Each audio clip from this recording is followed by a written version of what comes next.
میں آپ کو یہ نہیں کہتا ہاتھ اٹھائیں، لیکن اپنے اندر جھانک کر دیکھیں کتنی دفعہ ایسا ہوا کہ آپ نے اللہ کی بارگاہ میں سجدے میں گریا کر کے اللہ سے کہا خدایا میں تیرا عاشق ہوں، تو اپنے عاشق کو خود سے جوڑ لے. کتنی دفعہ ایسا ہوا ہوگا؟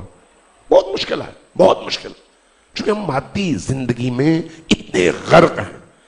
اللہ تبارک و تعالیٰ کو معلوم تھا، اس لیے اللہ نے اس طرح سے ہمارے دلوں کو پاکیزہ رکھنے کے لیے حسین ابن علی کے عشق اور ان کے غم کی صورت میں ہمیں ایک ایسا مکتب عطا فرمایا کہ وہ ذکر ہم سنیں اور اس کے نتیجے میں ہماری آنکھیں اشکبار ہوں، دل ٹوٹے، ہم سجدریز ہوں، اور وہ جو ہمارے گریا کی کیفیت ہے اس گریا کی کیفیت میں بہنے والے آنسو ہماری روحوں پر موجود گناہوں کے تمام داغ دھو کر ہمیں پاک بھی کر دے اور حسین ابن علی سے جوڑ بھی دے.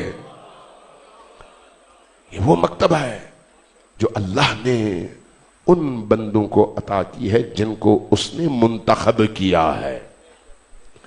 جو شروع میں نے حدیث پڑھی تھی، ان لقتل الحسین حرارتا فی قلوب المؤمنین لا تبرد ابدا، یہ حدیث نبی کریم کی حدیث ہے کہ اللہ تبارک و تعالی نے حسین ابن علی کے لیے ان کے چاہنے والے مؤمنین کے دلوں میں عشق، مودت اور محبت کا ایک ایسا آتش، ایک ایسا الاؤ، ایک ایسی آگ روشن کر دی ہے کہ قیامت آئے گی یہ آگ بجھے گی نہیں.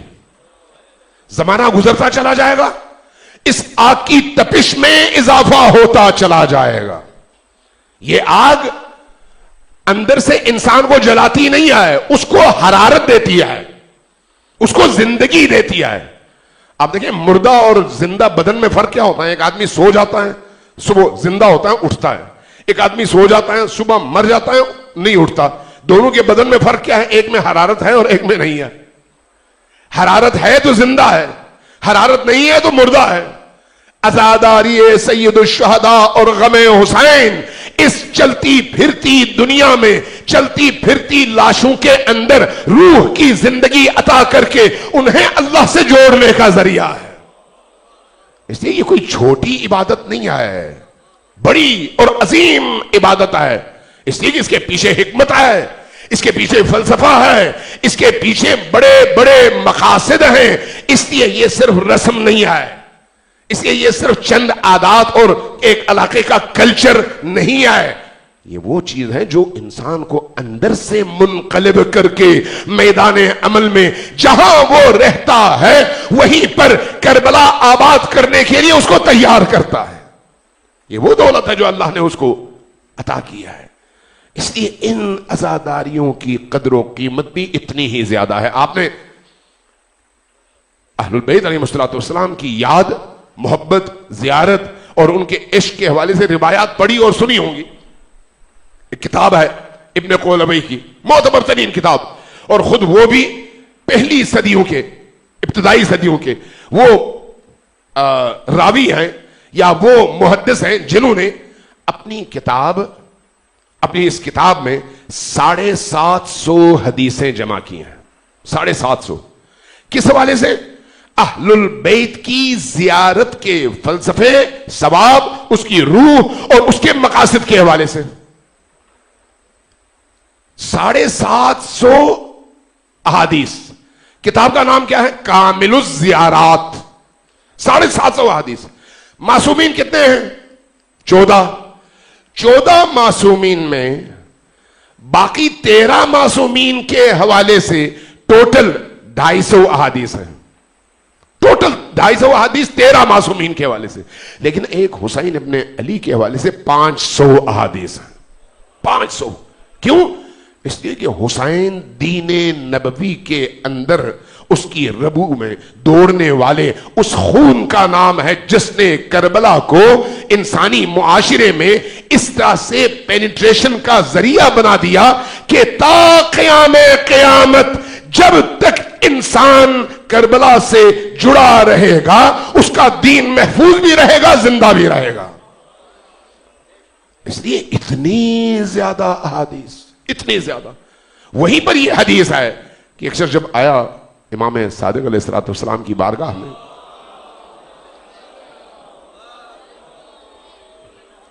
عرض کیا یا ابن رسول اللہ میں مدینہ سے آیا ہوں، عراق سے آیا ہوں. کہا اچھا بڑا لمبا سفر کر کے آیا ہو؟ جی. حال حوال پوچھا، عراق کے حالات پوچھے. جب فارغ ہوئے نکلنے لگا تو امام نے پوچھا کہ کیا کرتے ہو؟ زیارات پہ جاتے ہو میرے جد حسین ابن علی کے؟ عرض کیا یا ابن رسول اللہ دل تو بہت چاہتا ہے لیکن جا نہیں پاتا. کیوں؟ اس لیے کہ رستہ تکفیریوں اور نواسب کے ہاتھ میں ہے، اگر ان کو پتہ چلے تو وہ میری جان لے لیں گے، اس لیے ڈرتا ہوں. تو کہا پھر کیا کرتے ہو؟ کہا روز اپنے گھر کی چھت پہ کھڑا ہو جاتا ہوں، کربلا کی طرف رخ کرتا ہوں، کرنے کے بعد کہتا ہوں السلام علیک یا ابا عبداللہ الحسین، اے حسین آپ پر میرا سلام. دل سے یہ کام کرتا ہوں. فرمایا اگر تم دل سے کرتے ہو تو تمہیں وہی ثواب ملے گا جو کربلا جا کر زیارت کرنے کا ثواب ہے. نہیں پہنچ سکتے کوئی بات نہیں، اپنے گھر میں، اپنی چھت پر، اپنے گھر میں ذکر حسین کی محافل کو زندہ رکھو. گھر نورانی ہو جائے گا، دل نورانی ہو جائے گا. دل. راوی آیا، عرض کیا یا ابن رسول اللہ حسین ابن علی علیہ الصلوۃ والسلام کی زیارت کا ثواب زیادہ ہے یا حج کا؟ فرمایا کہ زیارت کا. وہ کیسے؟ فرمایا کہ اگر تم حسین ابن علی کی ایک زیارت کرو گے تو تمہیں ایک قبول شدہ حج کا ثواب اللہ عطا کرے گا. پریشان ہوا، عرض کیا یا ابن رسول اللہ ایک قبول شدہ حج ایک زیارت کے عوض؟ فرمایا ہاں، اس لیے کہ تم جب زیارت کے لیے آتے ہو، حج کے لیے جاتے ہو تو 14-15 لاکھ روپے آج کے دور میں ہم خرچ کر کے جاتے ہیں، 40 دن مشقتوں سے گزرتے ہیں، لیکن ان تمام مشقتوں سے گزرنے کے بعد بھی معلوم نہیں ہوتا کہ ہمارا وہ حج اللہ کی بارگاہ میں قبول ہے یا نہیں ہے. کیوں؟ اس لیے کہ اللہ نے فرض کر رکھا ہے یہ نہیں کرو گے تو سزا ملے گی، جاؤ حج کرو، جب تم مستطیع ہو تو جاؤ کرو. حسین ابن علی کی زیارت کے لیے کون جاتا ہے؟ جس کے دل میں آگ ہوتی ہے، جس کے دل میں حرارت ہوتی ہے. اس پر فرض نہیں ہے. اللہ یہ نہیں کہتا کہ ہر صورت میں جاؤ، نہیں جاؤ گے تو سزا ملے گی. حج نہ کرنے والے کو سزا ہے کیونکہ اس نے فریضہ ترک کر دیا ہے. یہاں پر فریضہ نہیں آیا، لیکن اس کے باوجود اگر ایک شخص جاتا ہے اور ایسی حالت میں جاتا ہے کہ حسین ابن علی کے دشمن چاروں طرف موجود ہیں اور وہ اس کی جان لے سکتے ہیں، مال لے سکتے ہیں، اس کے باوجود جاتا ہے تو اللہ اس کو اتنا بڑا اجر عطا کرتا ہے. اس کی دوسری وجہ کیا ہے؟ دوسری وجہ یہ ہے کہ اس حج کو جس نے زندہ کیا ہے اس کا نام حسین ابن علی ہے. لہذا جس نے زندہ کیا ہے اس کی بارگاہ میں جاؤ گے تو تمہاری وہ جو فرض عبادات ہیں ان میں بھی زندگی آ جائے گی، ان میں بھی زندگی آئے گی. عرض کیا یا ابن رسول اللہ ایک قبول شدہ حج کا پورا ثواب ملے گا؟ امام نے فرمایا ایک نہیں 10 قبول شدہ حج کا ثواب ملے گا. اب اس کو بڑا تعجب ہوا، کہا 10 قبول شدہ حج؟ فرمایا 10 نہیں 100 قبول شدہ حج کا ثواب ایک زیارت حسین کے نتیجے میں ملے گا. چپ ہو گیا. ایک روایت میں ہے کہ اگلے سوال میں کہا 1000، لیکن یہاں پر خاموش. وجہ کیا ہے؟ میں وجہ سمجھاتا ہوں. بعض لوگ اس طرح کی احادیث پر فوراً پھپتیاں کستے ہیں اور فوراً کہتے ہیں یہ شیعوں کی جعلیات میں سے. نہیں، تمہیں سمجھ نہیں ہے، تمہیں سمجھ نہیں ہے، تمہارے اندر وہ کیپیسٹی نہیں ہے اس طرح کی احادیث کے پیچھے موجود فلسفے اور روح کو سمجھ سکو.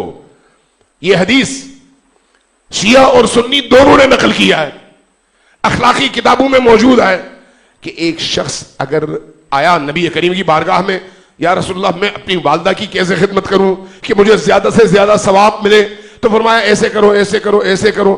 کم سے کم جو کام کر سکتے ہو وہ یہ ہے کہ اپنی والدہ کے چہرے کی طرف محبت بھری ایک نگاہ ڈالو، اللہ تمہیں ایک حج کا ثواب دے گا. اپنی ماں کے چہرے کی طرف ایک محبت بھری نگاہ ڈالو، اللہ تمہیں ایک حج کا ثواب دے گا.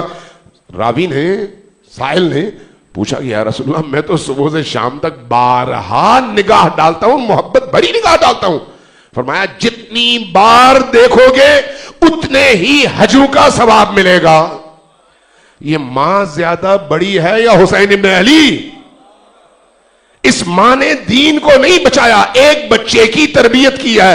عمل کے اعتبار سے بھی ہو سکتا ہے اس کی زندگی میں 1000 گناہ ہو، لیکن چونکہ اس نے اللہ کے ایک مخلوق کو پالا پوسا، جنم دیا، تربیت کی، اس رشتے کی وجہ سے اللہ نے اس بچے کو اس ماں کے چہرے کی طرف دیکھنے میں ایک نگاہ اٹھانے کا ثواب ایک حج دے دیا. اب ذرا سوچئے کہ وہ حسین ابن علی جس نے یزید کے دور میں حج چھوڑ کر کربلا کا رخ کر کے اپنا اور بچوں کا خون دے کر ایک حج نہیں پورے دین کو حیات بخشی، اور اس کی وجہ سے اب دین تا قیام قیامت زندہ ہے. اس حسین ابن علی کی معرفت کے ساتھ اگر کوئی شخص اس کی بارگاہ میں جا کر خاضع ہو کر خاشع ہو کر اشک بہاتے ہوئے ایک سلام بھیجتا ہے تو اللہ کو اسے کتنا بڑا اجر دینا چاہیے.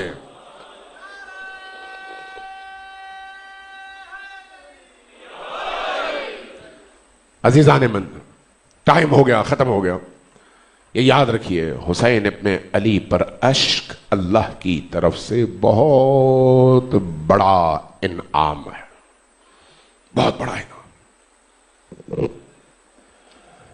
یہ اشک اور اشک بہانے کی توفیق ہر ایک کو نہیں ملتی. آپ اپنی مرضی سے ذرا مجھے رو کر دکھائیں، مجھ سے آپ انعام لے لیں.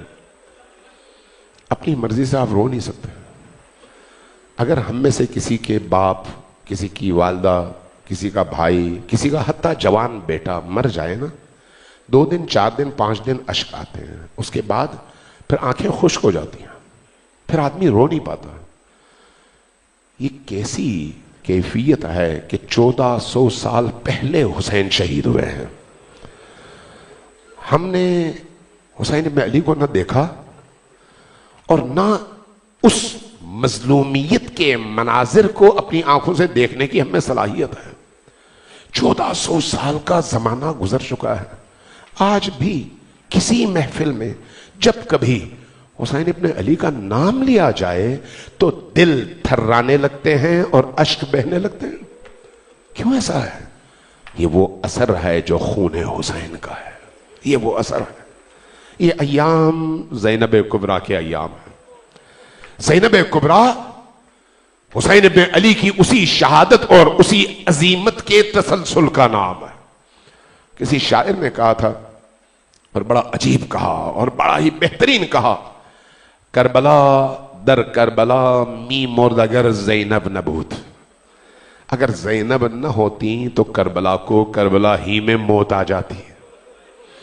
کربلا کو کس نے زندہ کیا ہے؟ زینب کبریٰ نے اپنی مظلومیت کے ذریعے سے، لیکن شیر خدا کی بیٹی کی حیثیت سے، اپنے خطبوں کی تلوار سے، اپنے عزم سے، اپنے حوصلے سے، اپنی شجاعت سے. آپ دیکھیے کربلا سے لے کر دمشق تک یہ بی بی کن کن مصیبتوں سے گزری ہے، کن کن مصیبتوں سے. کربلا میں وہ جو آخری لمحہ ہے نا، ہولناک ترین لمحہ ہے، جب تل زینبیہ کے اوپر زینب کھڑی ہوں اور نیچے ترائی میں حسین ابن علی کی گردن کاٹی جا رہی ہو. آپ تصور کر سکتے ہیں کہ زینب کے قلب مبارک پر کیا گزری ہوگی؟ ایک ایک پل قیامت سے بڑا تھا زینب کبریٰ کے لیے، جب وہ اس انداز میں بھائی کو قتل ہوتے ہوئے اور چھری سے کٹتے ہوئے دیکھ رہی تھی. اور زینب کبریٰ نے دیکھا ہے وہ کیسا پل ہوگا جب اسی بی بی نے اپنی آنکھوں کے سامنے خیموں کو جلتے ہوئے دیکھا ہوگا، اور ان جلتے ہوئے خیموں سے چھوٹی چھوٹی بچیاں اور بچے نکل نکل کر صحرائے کربلا میں آنکھوں سے روپوش ہو رہے ہوں گے. راویوں نے لکھا ہے کہ کربلا میں حسین ابن علی کی شہادت کے بعد بعض نے 22 اور بعض نے 28 کا تذکرہ کیا ہے کہ چھوٹے چھوٹے بچے تھے، چھوٹے چھوٹے بچے. یہ سارے کے سارے بچے کتنی سال کے؟ 4 سال 5 سال 6 سال 7 سال. لیکن جب آگ لگی ہوگی تو ان بچوں کی کیفیت کیا ہوگی؟ ایک بچہ 5 خواتین سے ایسے موقع پہ سنبھالا نہیں جاتا. یہاں پر ایک زینب ہے اور اتنی بڑی تعداد میں چھوٹے چھوٹے بچے ہیں اور سب کے لبوں پر کوئی محمد کو یاد کرتا ہے, کوئی کسی اور کو یاد کرتا ہے. یہ معصوم بچے صحرائے کربلا میں یوں بکھرتے چلے جاتے ہیں اور روتے چلے جاتے ہیں, اور زینب کبریٰ ان میں سے ایک ایک بچے کو دوبارہ سمیٹتی ہے اور جمع کرتی ہے. آپ اندازہ لگا سکتے ہیں مظلومیت حضرت زینب سلام اللہ علیہا کا. جب 11ویں کی شام, جب اسی کربلا کے میدان میں ان اسیروں کو سوار کرایا گیا, میں اس کی تفصیل میں نہیں جاتا, ٹائم نہیں ہے. جب سوار کرایا گیا تو زینب کبریٰ نے ایک ہی آرزو کی, پہلی دفعہ ایک چیز مانگی. وہ کیا؟ کہا کہ ظالموں, اب جب تم ہمیں اسیر کر کے لے جا رہے ہو ایک خواہش پوری کر دو. وہ کیا ہے؟ ہمیں پہلے اپنے شہداء کے درمیان میں سے گزرنے دو.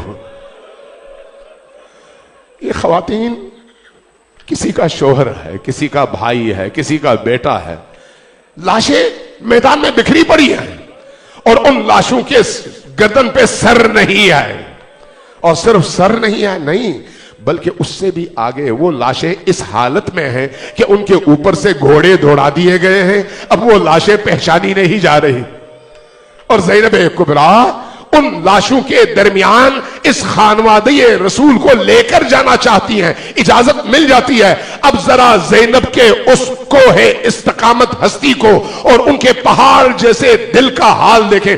جیسے ہی سواریوں پر سوار ہو کر زینب کبریٰ پہنچی, باقی مخدرات عصمت و طہارت پہنچی, ایک دفعہ ایک ایسی کیفیت طاری ہو گئی, ایک ایک کر کے ہر بی بی اس اونچی سواری سے خود کو زمین پر گرانے لگی. اور جو بھی بی بی گری, جس انداز میں گری, ہاتھ بندھے ہوئے ہیں, پاؤں بندھے ہوئے ہیں, جس طرح سے گری ہوں گی آپ تصور کیجئے. اور جب اس طرح سے گری ہیں تب بھی انہیں اپنے درد کی پرواہ نہیں تھی. اپنے گھٹنوں کے بل ایک ایک شہید کے پاس یہ بیبیاں جاتی تھی. جس شہید کا جو بھی بیبی جس شہید سے متعلق تھی اس لاش پر پہنچ کر وہاں پر بین کرتی اور روتی چلی جاتی. زینب کبریٰ بھی حسین ابن علی کے لاش مبارک پر تشریف لائیں, لیکن کس کیفیت میں؟ جب اس لاش کو دیکھا تو اس لاش کے گردن کے قریب آئیں, سر کٹا ہوا ہے, موجود نہیں ہے, جھکی اپنے ہونٹ کٹی ہوئی گردن کے ان رگوں پر رکھی جن کو شمر کے خنجر نے کاٹا تھا. اس لیے بعض علماء نے بیان کیا ہے, آیت اللہ نجفی مرعشی مرحوم بڑے خدا رسیدہ بزرگ تھے, انہوں نے یہ روایت نقل کی ہے. واقعی انسان اندر سے منقلب ہو جاتا ہے. کیا بیان کیا؟ وہ کہتے ہیں جب دربار شام میں زینب کبریٰ پہنچی نا تو منظر یہ تھا کہ یہ سارے کے سارے اسیر, ہاتھوں میں زنجیریں, گردنوں پہ زنجیریں بندی ہوئی چبوترے پر بٹھائی گئی ہیں اور چاروں طرف مجمع عام ہے. ایسے موقع پر حسین ابن علی کا اور علی اصغر کا سر ایک تشت میں رکھ کر یزید کے سامنے پیش کیا گیا. یزید شراب میں مصروف ہے اور اس کیفیت میں ایک دفعہ وہ خبیث خناس اپنے ہاتھ کے جام میں سے کچھ گھونٹ پیتا ہے اور پینے کے بعد باقی انڈیلتا ہے اس تشتری پر جس میں سر حسین ہے. جیسے ہی یہ واقعہ ہوا حضرت سکینہ زینب کبریٰ سے چمٹ گئی, روتے ہوئے کہنے لگی, پھوپھی اماں میرے بابا کے ساتھ ایسا بھی ظلم ہونا تھا. آیت اللہ نجفی مرعشی یہاں پر ایک واقعہ نقل کرتے ہیں, کہتے ہیں کہ یہ ہر آنکھ نے نہیں دیکھا, یا زینب نے دیکھا یا سکینہ نے دیکھا. کیا دیکھا؟ دیکھا کہ حسین نے آنکھیں کھولی, ان تمام اسیروں کو ایک ایک کر کے دیکھا. دیکھنے کے بعد جیسے ہی نگاہ حضرت زینب پر ٹکی تو گویا نظر جھک گئی. نظر جھکتے ہی گویا عالم معنی میں زینب سے مخاطب ہیں, زینب میں کس زبان سے تمہارا شکریہ ادا کروں؟ تم نے میرے بعد میرے اس قافلے کو جس طرح سے سنبھالا, تم نے میرے بعد جس طرح سے ان معصوم یتیم بچوں کو سنبھالا, جس طرح سے خیمے سے تم نے میرے یادگار سید الساجدین کو بچا کر نکال لیا, جس طرح تم نے کوفہ اور شام کے بازاروں میں ان زنجیروں میں بندے ہونے کے باوجود میرے ان معصوم بچوں کی حفاظت کی، زینب میں کس طرح تمہارا شکریہ ادا کروں؟ تم نے حقیقی معنوں میں میری اس تحریک اور میرے اس مقصد کو بچا لیا ہے، ان تمام مظلومیتوں سے گزر کر، اور اب بھی یزید کی آنکھوں میں آنکھیں ڈال کر جب تم اے یزید کہہ کر پکار رہی ہو تو تمہارے لہجے میں علی کا لہجہ ہے، اور تمہارے ہر جملے میں ذوالفقار کی کات ہے، اور بتا رہی ہے کہ تم علی کی بیٹی ہو اور حسین کی بہن۔